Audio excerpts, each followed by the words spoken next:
looked at this word a few times this week. I tried to pronounce it, but I'm gonna just say diamond maker, so y'all can Google the name. I believe it's, look, you know what, Google it, 'cause I don't know about this. So, yeah, with diamond maker, that same person can look at the same thing that's been overlooked and see the value in it. Look at the way that God does us. So many times we feel like there's nothing to us because we define ourselves by our actions. But God sees our heart. So here we are in this analogy, in the physical, this lump of coal has no walk past it like, oh, that's ugly. You know, nobody would pick it up except for a master diamond maker. Like I said again, Google the name, I'm not about to mess it up.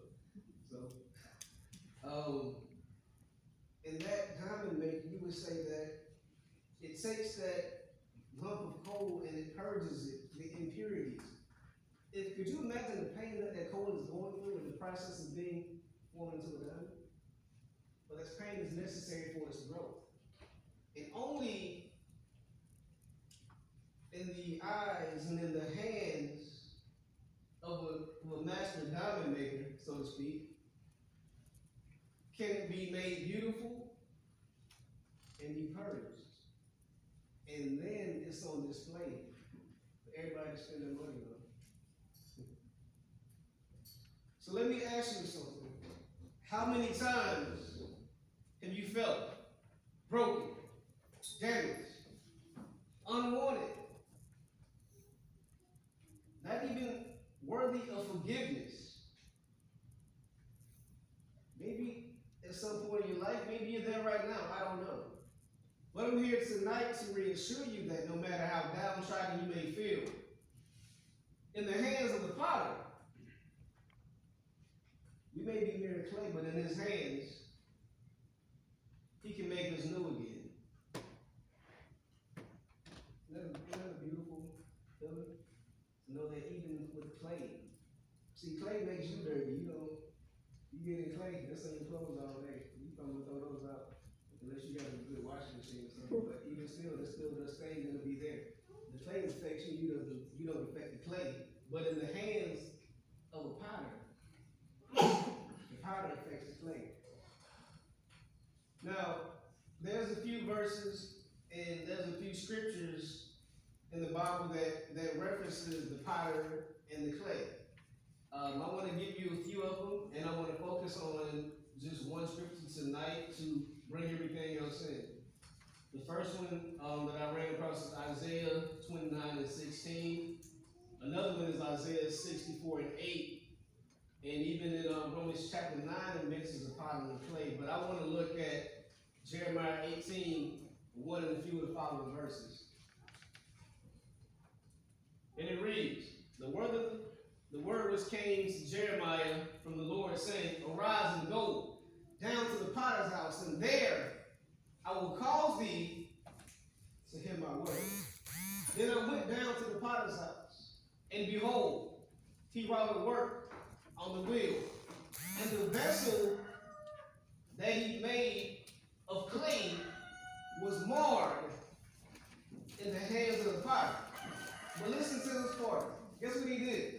So he made it again. How does it feel to be in the hands of the potter? That he can make us all whole again.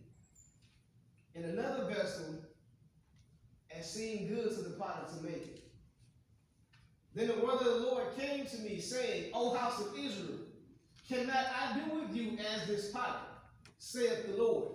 Behold, as the clay is in the potter's hands, so are ye in mine, O house of Israel.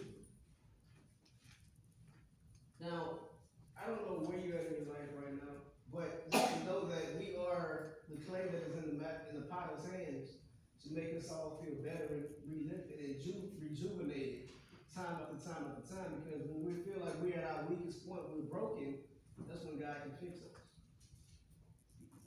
This reminds me of the chorus of one of my favorite songs entitled Joy by an artist by the name of Sean Mitchell.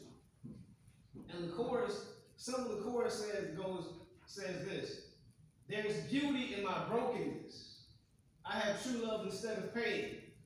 There's freedom though you captured me.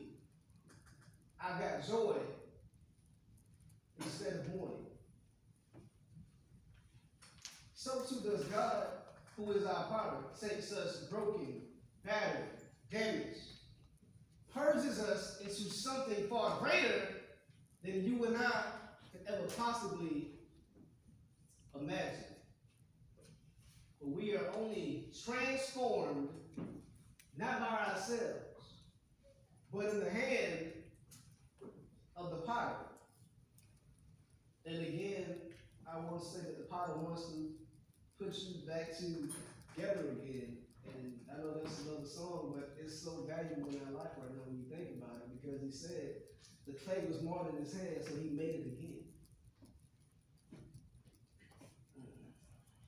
So right now, wherever you are, and you may be questioning, you may be wondering, is this the time to give my life to Jesus? Yes. Because in his hands, there is so much redemptive power. You must first hear the gospel. After hearing that, you must believe it. Repent, confess, be willing to be baptized for the remission of sins, and finally live faithfully unto death. I don't know where you stand right now. If you need to repent, you can come back. If you need to do the most important thing and become clay in the master's hand, in the potter's hand, you can do so also right now. To sing our song of invitation. Understand?